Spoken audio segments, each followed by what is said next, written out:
All right. Just go for it, or give me a 1, 2, 3, or what do you want? All right, here we go. All right.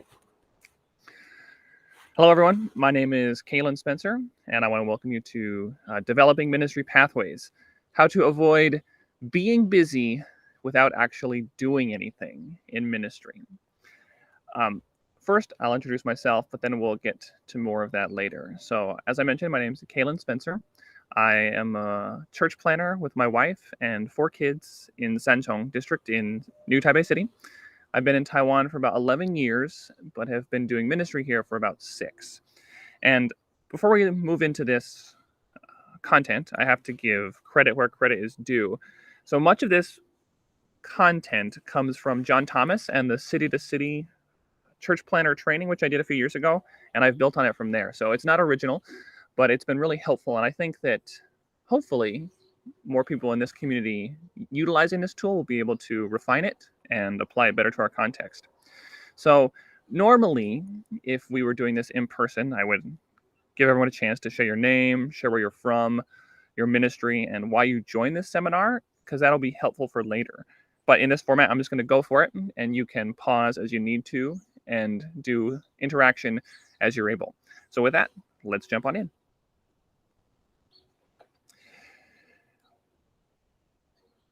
My story. So as I mentioned, I serve in Sanchong as a church planner. And the reason my family moved to Sanchong was because it's one of the least churched areas per capita in northern Taipei. We wanted to work in an area where there were not a lot of churches, especially in relation to how many people there were. But when we moved to Sanchong, we immediately faced quite a number of challenges. So as we're getting ready to start ministry really from the ground up, we're faced with too many opportunities and not a clear next step.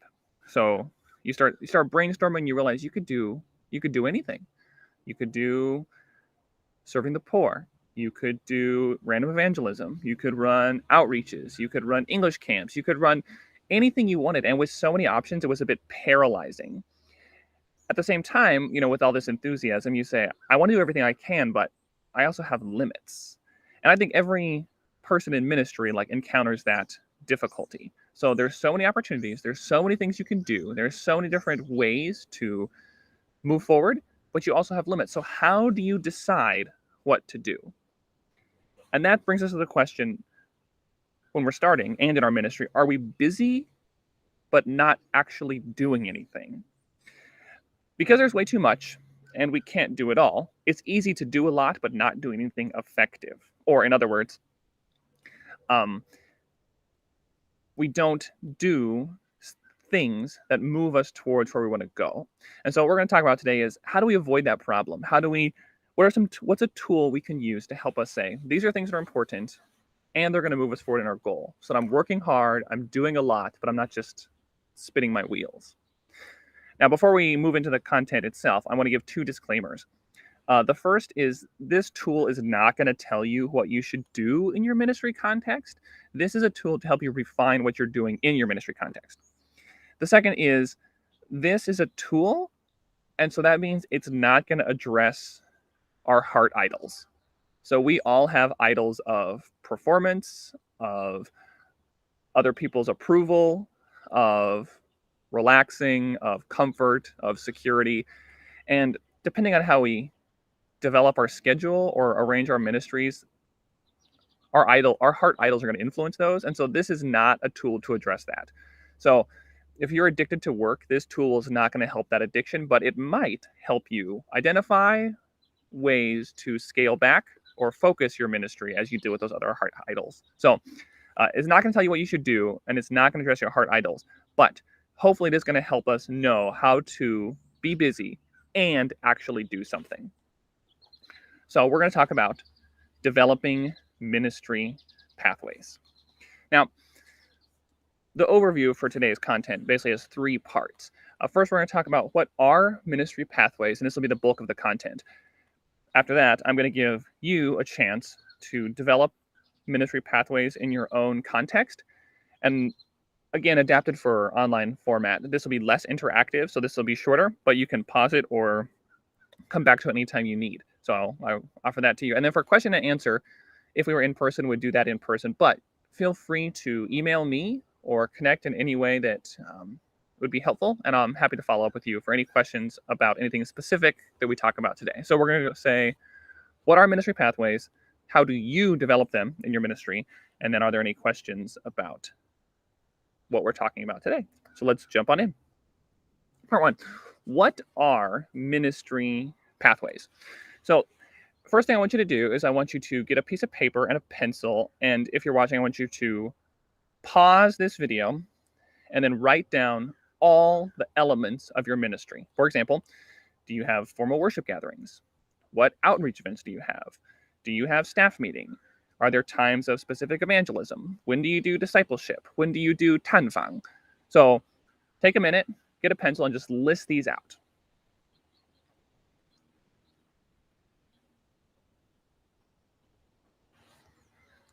All right, either you're a really quick writer or you've paused and we're moving on. So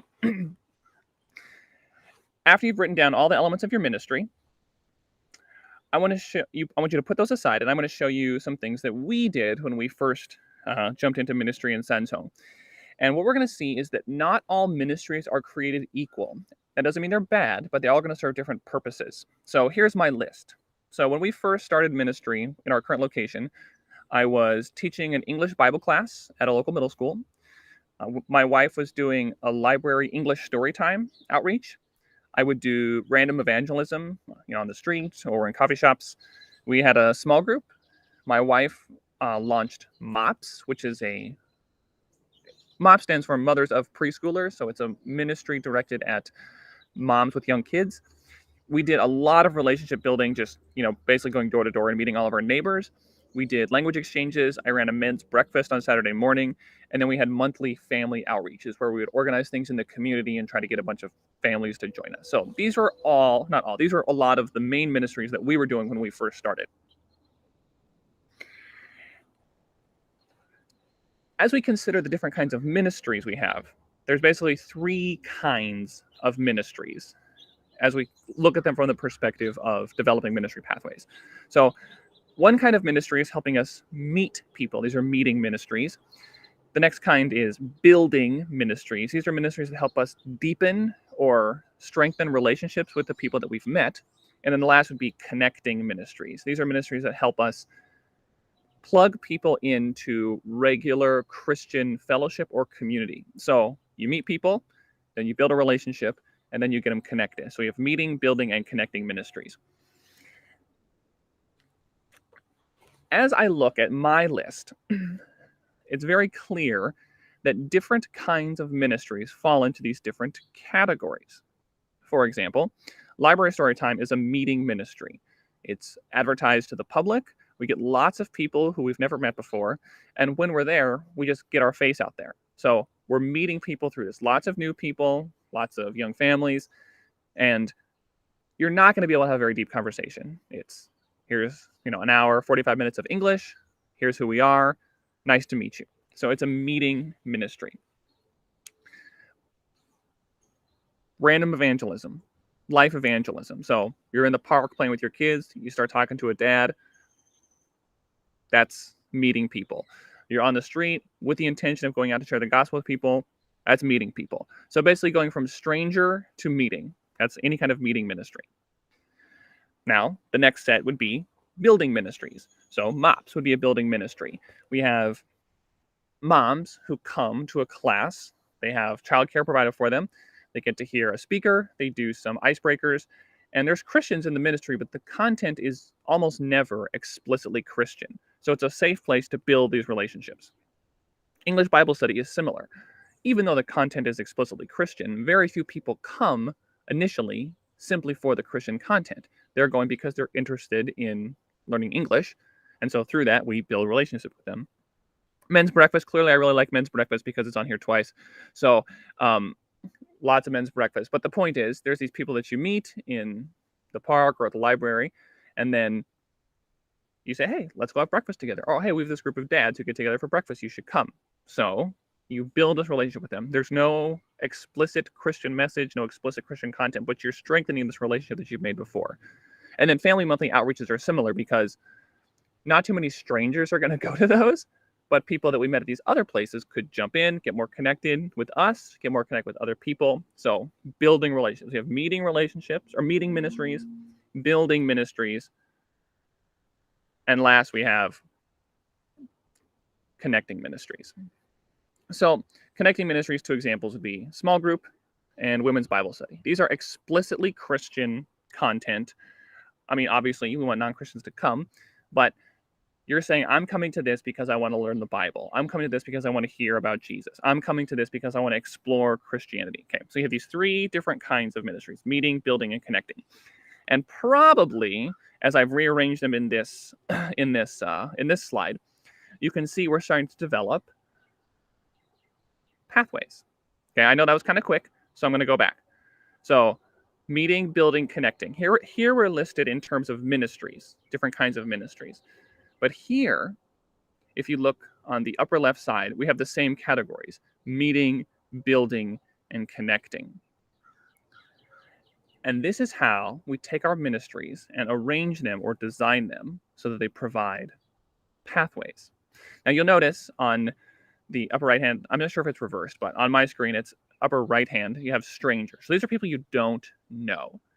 And so if we want to get connected with people, if we want to help people build relationships, if we want people to meet Jesus, we have to start moving them from stranger into deeper and deeper connections. For example, if I do random evangelism and I meet this person, they're no longer a stranger. So this is a meeting relationship. But then after I meet this person and I share the gospel with them, I'm probably going to invite them to follow up in some way. I'm going to want to continue to connect with them. And so I'll say, hey, you should go to men's breakfast. We have lots of dads who hang out. We can, get up early, get our day started. You can step outside the house for a little bit. But I have a connection from stranger to meeting to a natural, organic relationship building scenario. And then once people are comfortable, know us, know me, they say, if you like hanging out with all these guys, we actually have another group where we study the Bible and we could discuss deeper things. Or, you've been asking some questions at men's breakfast and we actually talk a lot about those at small group. And so from stranger, we have a pathway of moving deeper and deeper in relationships. We meet them, then we build the relationship, and then we connect them to other Christians or to other more explicit Christian ideas. So what we've done is we've created a pathway from meeting this person to connecting them to deeper Christian fellowship. So this is one pathway: random evangelism. Then you can invite people to a men's breakfast, and then from there you can invite people to a small group. And as you look at these pathways, we'll start to see patterns develop based on your skills, your interests, your context, or your needs. Pathway number one. But let's say you're not a big extrovert or you're not really into random evangelism. Well, then you might do something like my wife did, which was library story time. You meet lots and lots of people all in one spot. But then after you meet these people, what do you do with them? For most people say, you come to church, and it's too big of a jump. So you say, because most of the people who come to library story time are moms, and you say, I know what it's like to be a mom with young kids. It's rough. I have this really great group. We get together, we take a break, we listen to a speaker. It's usually about something related to parenting or marriage. I think it'd be really great for you. You should come. And they say, well, I'm not a Christian. You say, oh, this is just for anybody. And they're connected. You're building that relationship. So you meet during library story time, then you build these relationships in MOPS. And then after being at MOPS or connecting with people in their life who are Christians, maybe some people are going to be more and more interested in the gospel. And you say, we have this women's Bible study. You should come. And then you can really get the questions answered that you're asking right now. Ministry pathway number 2. So on the one hand, these ministries are all totally different. Random evangelism, library story time are quite a different kind of ministry, play to different kinds of strengths. They do different, they have different, require different skill sets. But they both function as meeting kinds of ministries. The same thing with men's breakfast or MOPS. Men's breakfast is super low key. It's really easy to organize, but MOPS is a huge event. So it takes a lot of time, a lot of resources, but they both help people build relationships with Christians. And then small group women's Bible study, any content would be fine, any organization style would be fine. But the point is here, we're introducing people to explicitly Christian content, exploring the faith, and doing discipleship. Now, going back to the different kinds of ministry, the first thing we can see is that some ministries have pathways. But one of the first things that I did when I was in Sanchong was I got connected at a local middle school and was teaching Bible classes in English. And I thought it would be great because I thought, I'm going to teach the Bible, I'm going to get connected with students, I can meet parents. But then after a while, I realized this doesn't go anywhere. And sometimes I think we know that intuitively. We're doing a ministry and we're going, this isn't working. I'm not meeting people, or people aren't moving to the next step. And you say, why is that? But then when we put it on this chart, when we frame it in this way, then it becomes clear why that happens. First of all, this ministry that I was doing was stagnant because there's no way to get more people there. There's no way to meet people. Because it's at a middle school, I can't meet someone on the street and say, hey, you should come to this middle school and join this class. So there's no way to get new people. But then the next thing was there was nowhere to connect it because I wasn't connecting with the parents. And at that time, we didn't have like a youth ministry or a youth outreach. That just was too much for us to do. And because our kids are younger, that wasn't something that we were naturally doing anyway. So there was nowhere to send kids to. Like a few times, some of these students would come to our monthly family outreach events. But then even then, there's nowhere to connect them. So immediately we see that this is a great ministry. I mean, no one's going to argue that teaching the Bible and doing discipleship on a regular basis every 2 weeks with a group of teenagers is a bad ministry. No one's going to say that's a bad thing. But it's very obvious that this wasn't going anywhere in terms of our larger ministry structure. So after, enough time, we cut that out. And that doesn't mean it's a bad thing. It just means it doesn't fit into the pathways that we're trying to build. So, quick recap. 3 kinds of ministries: meeting, building, and connecting.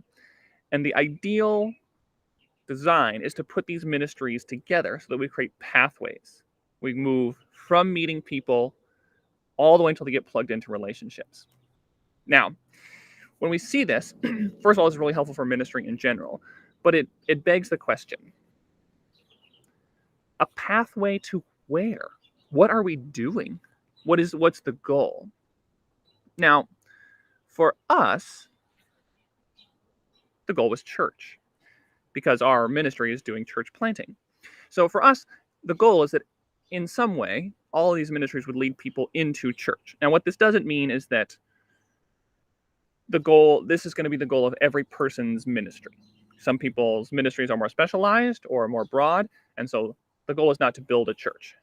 I'm also not saying that once you get people to church or to the end, that's the end of discipleship. It's somehow you've arrived. But the goal of our ministry was to get people plugged into church, because church is a discipleship factory. Basically, in church, people worship God together, and then they're equipped to serve God together.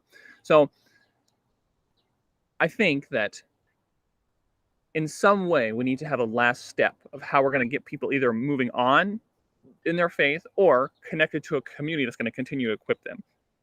And however your specific ministry fits into that is something that you'll need to determine based on your vision and what you feel God's calling you to do.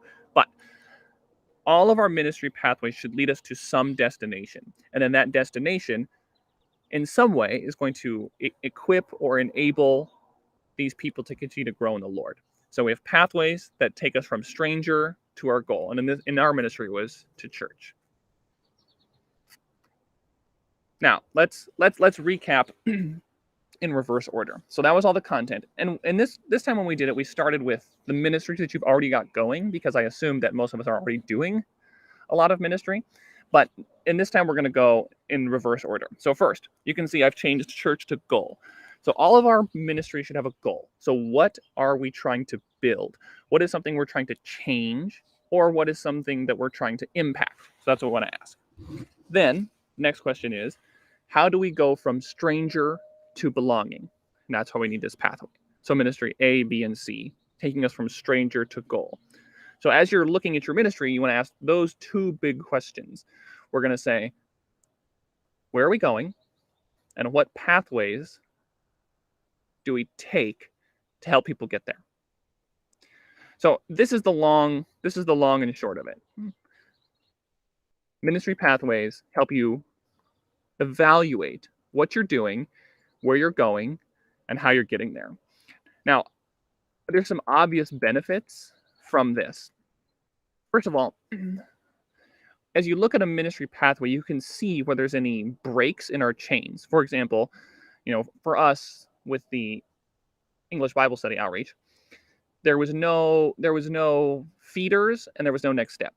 But sometimes it may be that you have a great meeting place or great meeting ministry and a great connecting ministry, but there's no building. So it's just too big of a jump.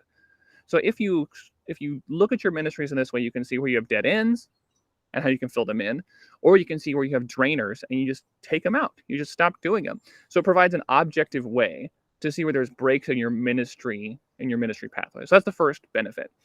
Now, next, you can see that if you know what your ministries are and how they connect together, you can evaluate if you're doing too much or too little of one kind of ministry.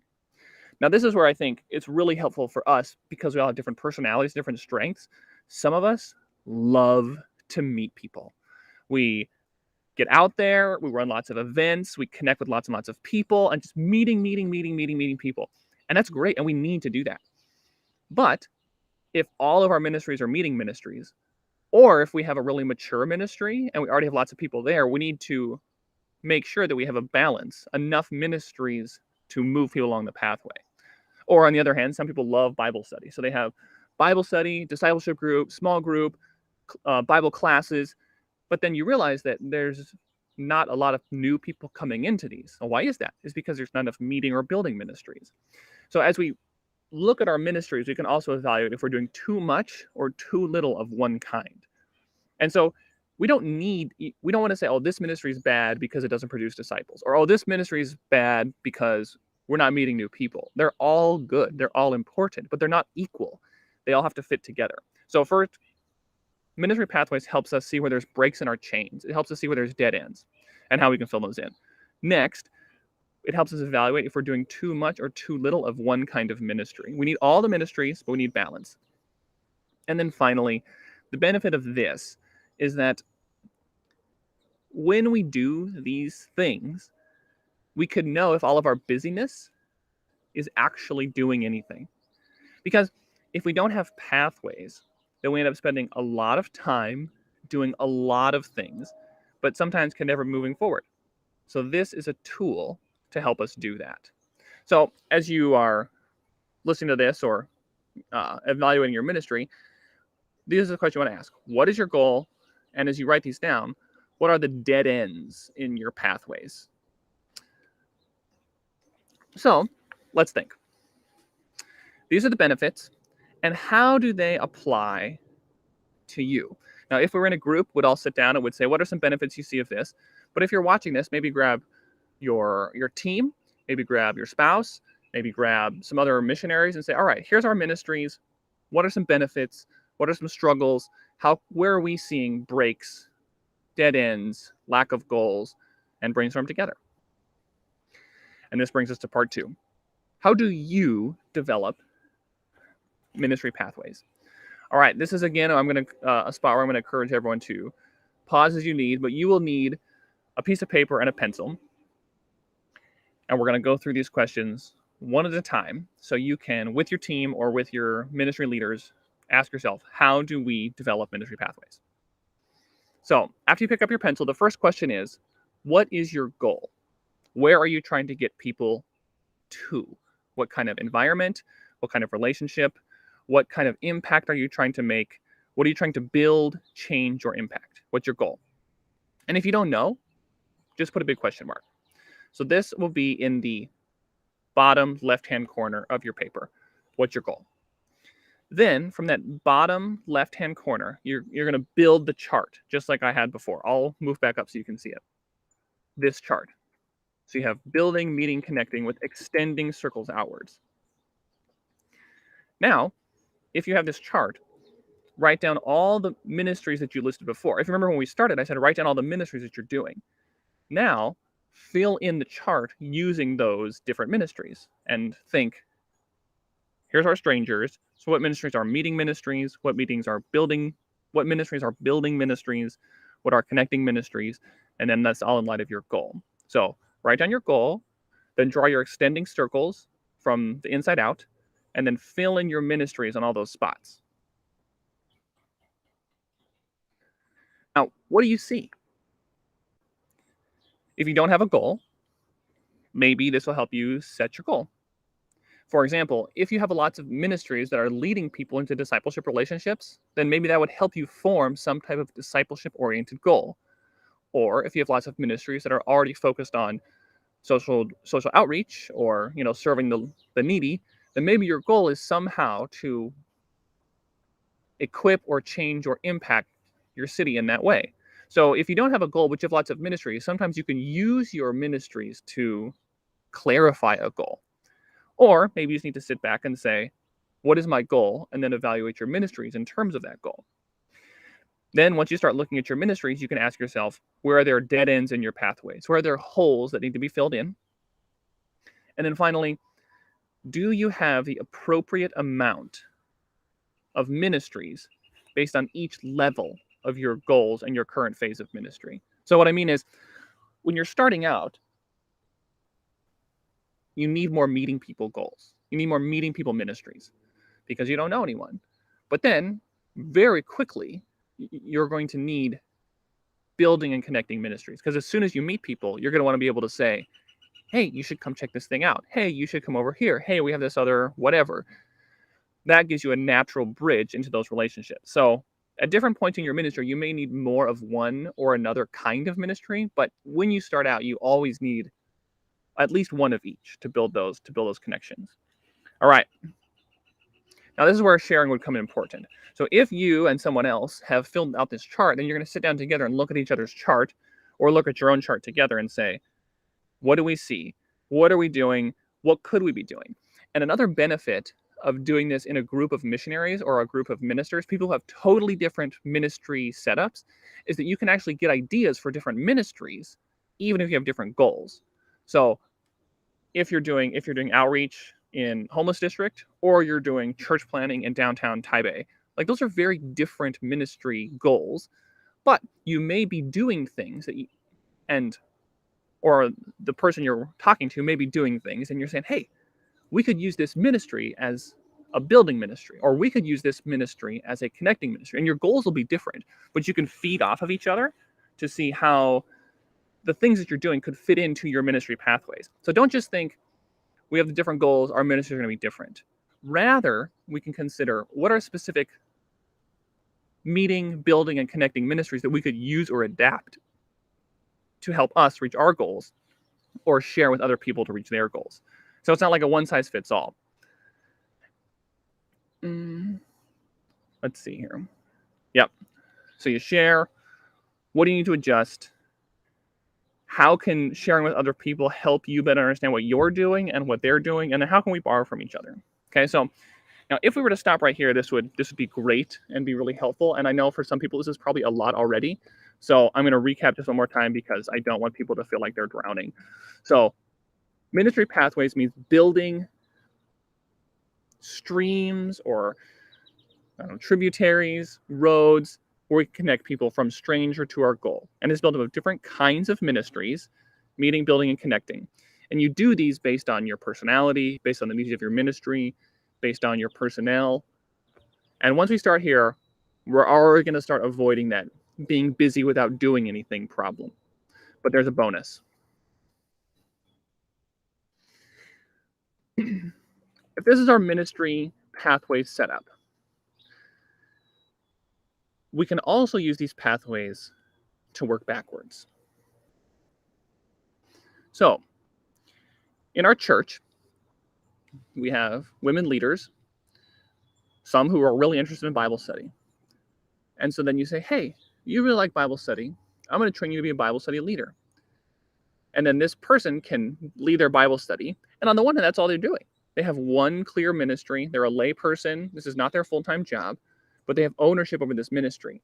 But this ministry then fits into this pathway. Or someone else says, I would really like to share about this topic. It's just something I've learned. Would it be suitable for MOPS? And you say, yeah, that'd be great. And so someone from our church comes and they share at MOPS. Or more specifically, like in our ministry, is we have a lot of moms in our church who are discussion leaders at MOPS. Now, they don't run MOPS, but they serve at MOPS, and they provide part of this building ministry.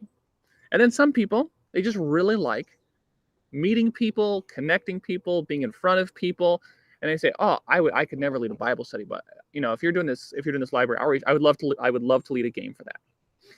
So not only are you bringing people into your ministry, but also you're using the pathways to help equip people and give opportunities to serve. So you work backwards from your ministry. So it's not just a one-way road. It's a pathway where people travel into the ministry and they travel out as they serve or are equipped to serve. And then once that happens, you can also create new pathways that aren't dependent on you. So for example, in our small groups, we train all of our small group we train everyone in our small groups to be able to lead a small group, basically, probably 80% of people. And so what that means is someday someone in our small group says, I'd really like to start a Bible study at my work, just for my coworkers. Well, this is a place where we can connect people from their circles of life, and we could build this into a new pathway. Or, for example, let's say we meet someone and I say, "Oh, I realize that you work over in this area. I have a friend at his job. They run a workplace Bible study discussion at lunch. Maybe if you can't make men's breakfast, you might be interested in that." So, as you work backwards, you also develop new pathways and increase your manpower because people are being equipped to serve. People are encouraged to use new ideas, and then we just make sure that these all fit into pathways. Otherwise, they're kind of floundering. But then we resource all these ministries and we resource all these pathways through people who have first gone through the pathways in the other direction. Let me say one more thing about this. So the best example of this was in our ministry has been a woman who met my wife through library story time. And then through library story time, she started coming to MOPS. And then through MOPS, started coming to our church. At church, her husband and then she became Christians. Then she started serving as a discussion leader in MOPS. And now she's going to take over leading the MOPS ministry.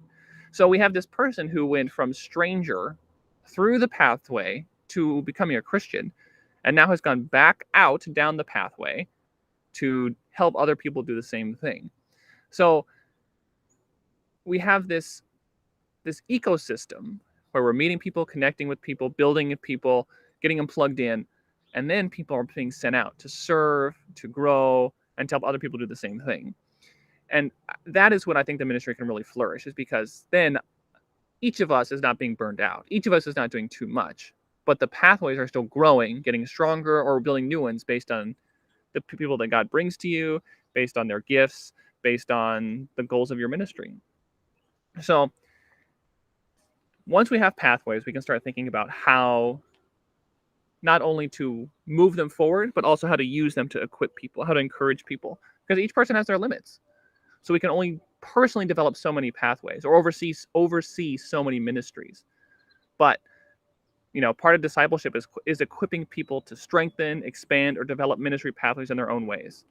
So here's some ways that, because I'm afraid that this is not clear enough, here's a few other ways that we've done that in ours. So we train all of our small group leaders to lead Bible studies. When we had another English speaker come to our church, he was feeling leading a Bible study would be too much, but he started doing online monthly English discussions, which is a meeting and building type ministry. Next, we can play to people's strengths and ask what they're interested in. And then the last thing is, this always gives you freedom. Just try something. You just try it and see if you can connect it to a ministry pathway, and maybe God will bless it, or maybe you do it for a while and you say, we thought this was going to work and it's not. And then you can just move on to something else or adjust it or pivot as the Lord leads. So the ministry will grow if you send people into ministry pathways, and they will be busy, but they won't be doing nothing, because every little thing that we do fits into the bigger thing of what we're doing. And that's the big idea of how to develop ministry pathways for yourself so that you can avoid being busy without doing anything. Now, I already mentioned that question and answer. If you have any questions, you can email me. So my name is Kalan Spencer. That's Kalan. And my email is my name at Gmail. So Kalan, Kalan.Spencer@gmail.com. You can ask me any questions about this or give me a call and I'd love to connect. I want to give a big thanks to John Thomas of City to City Training, who first introduced me to this idea. So this is really building on the really invaluable training that I got there. If you're interested in related resources, I would highly recommend this book. Excuse me, Matt Perman's "What's Best Next." I think you can get it on Kindle, so any of us can get it anytime. And then I want to close with this. So in John chapter 5, Jesus is healing at the pool of Bethesda, and the Pharisees accuse him, and they say, "How can you heal people on the Sabbath?" They're saying, "You're too busy. You shouldn't be doing this thing right now in this place." And Jesus says to them, "My Father is working until now, and I am working." Now, I think what this reminds us is that we start things, different ministries, and they fail. We want to start things, we want to start ministries, but we don't have the resources or the manpower. And so there's this fear in a lot of us that we just aren't doing enough. Now, this tool can help us avoid the pitfalls of really being busy and not actually doing anything. But Jesus says, no matter how we construct our ministry, this work doesn't depend on us. When we develop ministry pathways, really we're working because our Father is already working. We join in the work that God's already doing. He invites us to join him, and that means this work doesn't really depend on us at all. You know, when we look at Jesus, he did the greatest work of all on the cross, and on any ministry measurement, Jesus' ministry was a failure. He was busy all the time, and in the end, he only had 12 disciples. He didn't leave any written teaching, and at his death, all his disciples were just scattered. But his death and resurrection saved us from sin and self-justification, including ministry self-justification. So we don't develop ministry pathways because we're afraid we'll do something wrong. We do this joyfully, in confident response that God will complete the work that he began. We do ministry because Jesus created the ultimate ministry pathway from heaven to earth, to the cross, and then from the grave. And this ministry pathway returns us to God. So when we rely on that pathway, all these other pathways become tools for our joyful response to him. And I hope that this tool will both point you back to Christ and will help you as you develop ministries and seek to be busy, but actually do something with your ministries. Thanks again for tuning in. And as always, if you have any questions, feel free to contact me. Again, thanks again to Nelson and TMF for putting these on. I think it's really great. And I hope that maybe we can do some more of these in the future. So looking forward to connecting with you guys then.